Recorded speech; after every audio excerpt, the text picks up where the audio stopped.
Welcome back. You're watching Newsx. My name is Vineet Malhotra. New York is once again at the center of a fiery political debate, this time over RSS chief Mohan Bhagwat's upcoming event at Madison Square Garden. New York Mayor Zohran Mamdani has publicly said he does not support the event, describing the RSS political vision as exclusionary. But here is where the bigger question begins. If America is a land that celebrates freedom of speech, where does the right to oppose a controversial ideology end? And where does political pressure on speech begin? Mamdani has made it clear that his opposition is ideological. He has previously been highly critical of India's political establishment and Prime Minister Modi. Now his opposition to Bhagwat has put him at the center of another India-related controversy. This even as Mamdani has a major limit. City Hall does not have the legal authority to stop a private event. The RSS, meanwhile, defends the New York program as an initiative promoting dialogue, unity and inclusive engagement. So is this not about New York witnessing another round of ugly politics where political disagreement threatens to overshadow the very principle of free expression? Well, the question tonight is very simple. Is America still a land of free speech, or is politics deciding who gets to speak? Let's talk about this and rather debate about this. Ambassador Pradeep Kapoor, former diplomat, joins us on the show.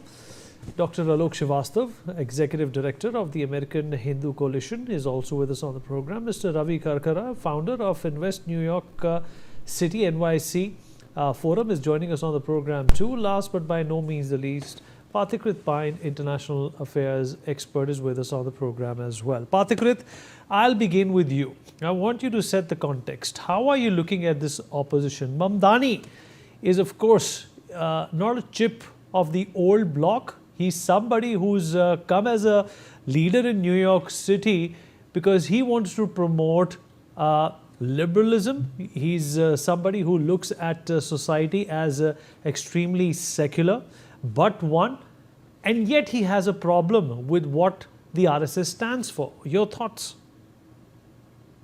Well, if Mamdani is a reflection of liberalism, then I might say that I'm an extremely white complexion, fair complexion guy. So that's where that's how I look at it. See, let me tell you, three things. First of all, I don't think America is a place for freedom, liberalism. These are very nice, wonderful packaged things that have been told to us. I'll tell you the reason. Number one, let's put it this way. A lot of this has to do with that dubious report that United States Commission for International Religious Freedom comes up with. And we all know who funds those reports and what's the purpose of this kind of, doctored reports with a very specific outcome which is decided before the report is even written. Number two, we are also at fault because we have not been able to tell to the world the kind of extermination, the kind of persecution that Hindus have faced for almost 1,000 years. There's a data which has been given by historian late Mr. K.S. Lal, who was a very well-known historian, that at least 60 to 80 million Hindus have been, subjected to all kinds of genocidal acts in the last 1,000 years when we had all kinds of invasions. Number three, we have also failed to tell our own people, forget about what America thinks, the history of colonial West. I mean, you talk about United States, a land which has been responsible for extermination of an indigenous community. That indigenous community, which are also called the American Indians, now stay in reserved areas. So if you talk about colonial history of the Dutch, the British, the French, the Germans, the Portuguese, the Spanish, I mean, that history has never been told to the world. And that is why the kind of imagery that they put forward tells us almost as if projects that, oh, they are the ones who know what liberalism is, and we are the ones who should, catch up with them. Otherwise, we are not modern enough. It is we are at fault. For example, I don't know what Mamdani thinks, but when you talk about, I've one special, opposition leader of India who is forever young at the age of 57 now, talks about patriarchy and all of that stuff. Let me tell you, we are a country and our civilization is one where we worship the divine in her feminine form. And so when anybody says that we do not know what equality between man and woman is, then I will tell them that Ardhanarishwar image of Shiva is the ultimate example of what equality stands for.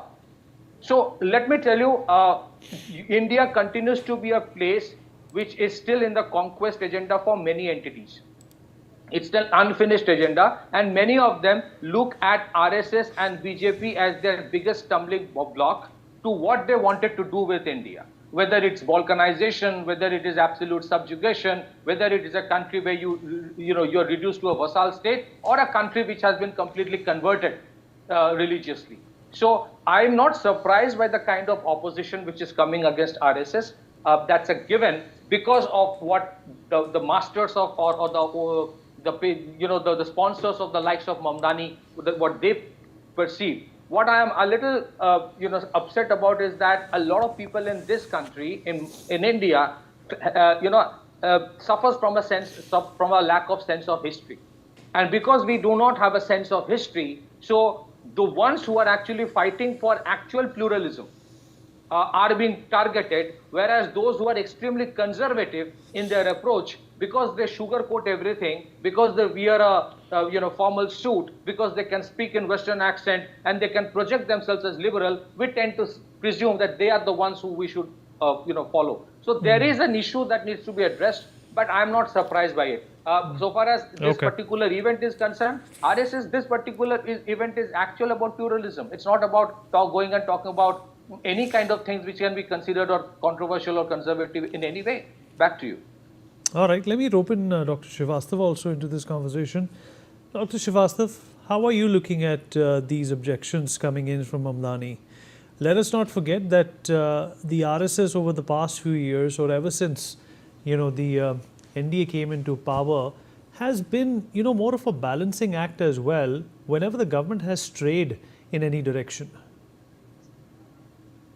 So I fully agree with you that in politics there should be a balance, just like in US, and RSS and BJP, the way their ideology is, they are more toward the nationalism and all that. The others are more toward the left and liberal type, so it's good for a country to have a balanced approach like that, And as long as Bhagwatji's New York visit is concerned, I think Mamdani's objection is only symbolic, and he's not taken any legal venues, anything to stop that, because his vote bank depends on that. So it's a symbolic. And if we see at the event, the name of the event is Universal Oneness Celebration. It's not a Hindu event, or a political event. It's a Universal Oneness Celebration in which they have invited interfaith and multicultural organization. I'm going there personally over there on Saturday. We'll see a lot of interfaith people over there. So, and this country is believe in the freedom of speech. There is nothing wrong unless you hear about from the person directly. Cannot form an opinion just based on that. So, I'm looking forward to attend that. And RSS is a very large network, and we should learn other organizations who are not Hindu faith based how to operate such a large organization, mostly based on the ideology of the nationalism. So that was my 2 cents. Ambassador Kapoor, what's in it for Mamdani to oppose the RSS? Obviously, he's pretty detached from what's happening in India. As far as I know, he's never been to India. Or hasn't been to India in the recent past. He's opposed to the current dispensation as well. Is continuously critical of Prime Minister Modi's way of governance. We've also known Mamdani to be somebody of an eccentric when it comes to dealing with the thought of Israel, and even invoking measures to arrest Mr. Netanyahu if he steps into New York. Isn't this an extreme point of view for a politician to have towards anyone else? Well, you have said it very well, Vineet. It is very strange for a person like Mamdani to be making those utterances. And he should look at the mirror himself. And if there's a definition of extremism, that is Mamdani. And I think it is well beyond his, purview or even is brief to sort of try to put any sort of labels on the RSS, because the work that the RSS do is of great value to Bharat and to the world. If we have to look at what they have been doing, they are a very patriotic people. All the RSS people I have interacted with have been absolutely outstanding in terms of their outlook for Bharat and for the world. And for Mamdani, who's an extreme form of you and Arvind Kejriwal in terms of, handing out freebies and winning the elections, I think he should tone down and sort of understand that what he's governing and about free speech and all these aspects which he has earlier been talking about, and put them to practice. And India is a civilizational power for thousands of years, and as our esteemed panelists have mentioned, and Hindus have suffered persecution, and genocide over the centuries. And it's only now that some of it is coming to light. And it is high time for people to realize that this is probably the most persecuted community over history, and not to sort of interfere when there are celebrations like the Universal Oneness celebrations. Swami Vivekananda had come to Chicago over 153 or 54 years back, created quite a stir, created quite an impact. But even then, till recently, the aspect of official recognition or acknowledgement or appreciation of what Hinduism brings to the world and to the Western world is very, very hesitant and recalcitrant. So they have to understand that it's a very positive force. It's, Sanatan Dharma. It is absolutely unique in its own way, in the sense that it's not a cult. Not even, it's way beyond a religion. It's a way of life, it's philosophy, it's science, it's technology, it's everything. And you're talking about Mamdani and New York. Yes, even today, when you see the wars being fought, Israel, and he talks so negatively about Israel in such an extreme fashion, almost like a fascist. And he has to be put in the docks. And you see about Mahabharata, you see about Ramayana, what values they bring. And all the wars being fought today with these multiple missiles being launched, etc., and drones, etc., and many of them have been also mentioned in many of these, epics. So it brings great value, and RSS is one of the flag bearers of that sentiment, of that value, of that, important use and leverage for the world, to understand that what they bring, any disaster, any natural disaster in India, one of the first few people on the ground in India or beyond, also in countries like Nepal or Sri Lanka, are the RSS people. And we have been working in the rural space in India for a long time with the administration. And we have interacted with a large number of NGOs which are supported by the RSS. And we see the phenomenal work that they do on the ground in terms of real ground roots work. So for anybody to say a word, I think he should go for a week and stay with the RSS people in India, preferably if possible, and then see whether he can continue with his earlier convictions, which are basically based on absolutely negative narratives. Back to you, Vinny. All right, fair enough. Ravi, we spoke about Mamdani and his opposition to the RSS, but here's an individual who has openly participated in organized large-scale, holiday prayers in public in New York City to the opposition of his own citizens as well. Isn't this sort of double speak by Mr. Mamdani? You're from New York. Vinny, this is very personal to me, and again, respect to all the honorable panelists. And I think His Excellency and Mr. Dr. Alok have spoken very well. And I think Patrick also made a point. I just want to say that, I was beaten up after 9/11, right outside Grand Central. I was mistaken to be Pakistani, and they called me, "You Muslim, get out." And you can imagine that from that moment to now, to see Mamdani as the mayor, it's a very, very personal issue. And you need to understand that there is a lot of money behind this. It's not that Mamdani is just making a statement. He's basically making a statement to the Muslim Brotherhood and others who are financing his past and the future campaigns, because he has very high ambitions, right? He comes with no academic qualification, comes with no political qualification, and he's just riding on a surge of the refugees who belong to Islam. And that's fine, that's their ideology. But I think he's basically making statements to appease. And as Excellency said, demonstrating on Times Square, well, you cannot do that in Saudi, right? You have to do it inside a mosque. So I think he's been using, and what is interesting is, I think the fact that your mother, and I've met Meera now at least 2, 3 times, and it just baffles me how a father who's a Muslim and a mother who's a Hindu raises a child who totally, does not understand the Hindu upbringing. And as for him, New York, USA is a free state. Nobody can stop us, and nobody will ever stop any Hindu leader to come and go to MSG. MSG gives a shit. I think now many New Yorkers, including some of the Jewish Orthodox who had voted for him, have suddenly woken up to the reality, whether it's from the business community, political community, and neighborhoods. So I think by doing this, he's exposing himself, and I think he's really trying to look at his long-term career, which is actually going to be a doomsday. So really, Vinny, it's a personal issue for me completely. That Mamdani is somebody who's questionable, but I think what he doesn't realize, and from that moment in September 2001 to now, when you've seen huge amount of Hindu communities, CEOs, influencers, professionals, there's a huge surge. We are 5.5 million people over the last 25 years. Just in New York, you have the financial, the lawyers, the doctors, the bureaucrats, the diplomats. So I think he's forgetting the strength of the Hindu community, which most of the time does not really engage on any of these propaganda that he's trying to peddle.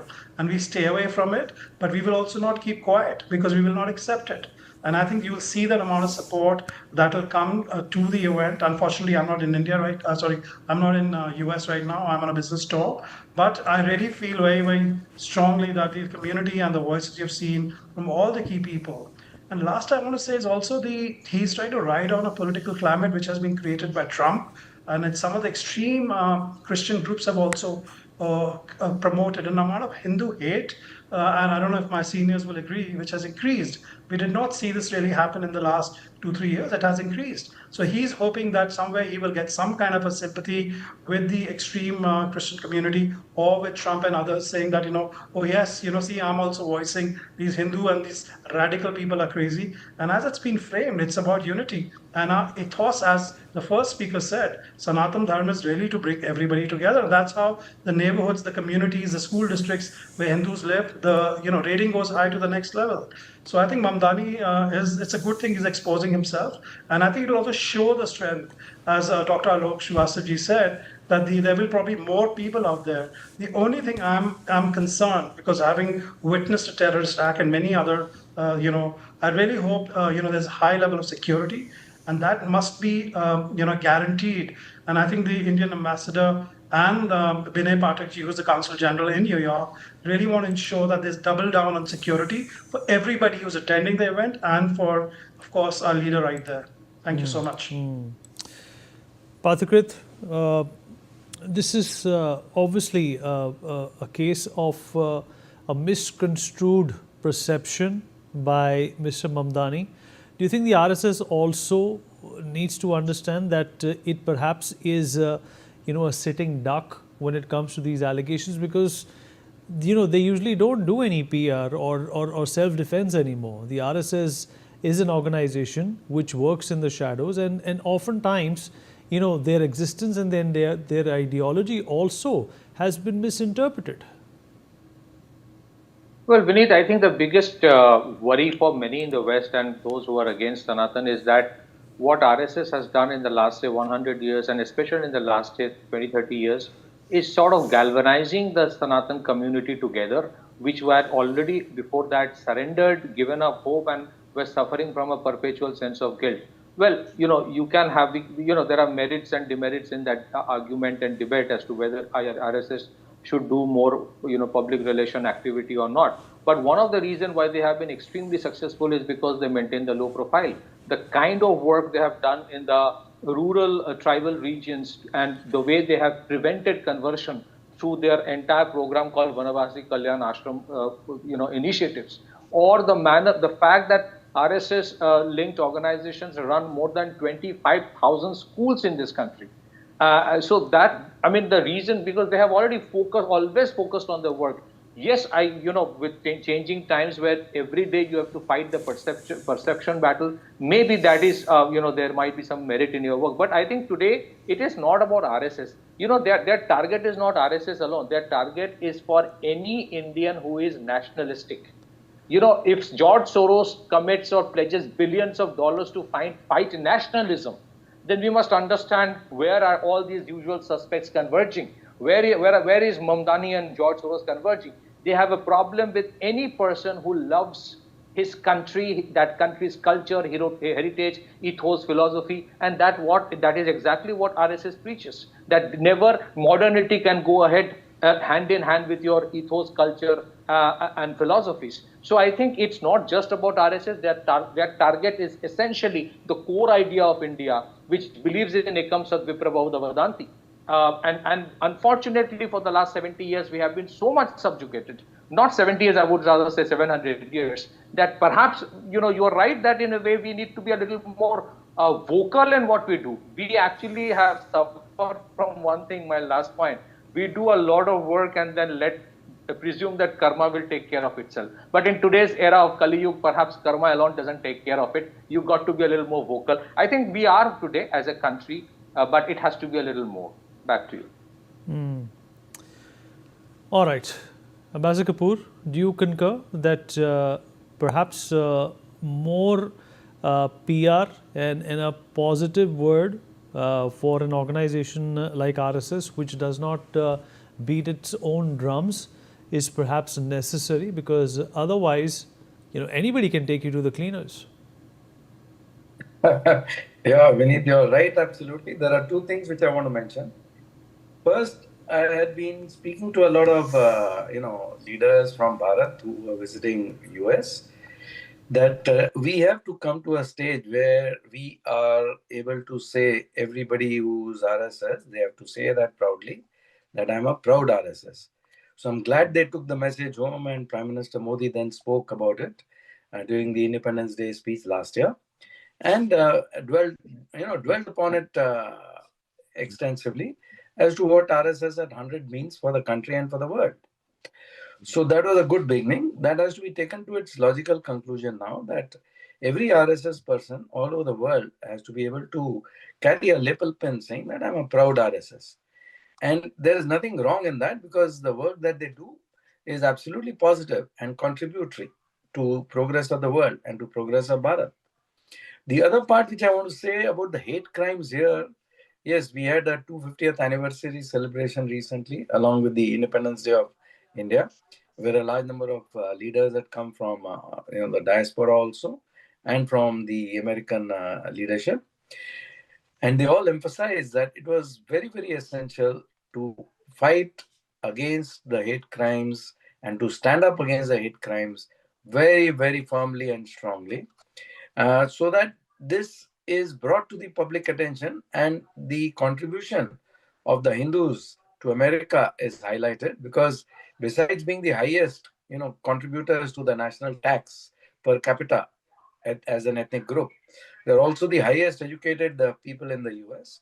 They have the highest family values. They have the highest income for many years. They are absolutely law-abiding. They do not, fill up any jails here. The number of Hindus you can probably count on your fingertips.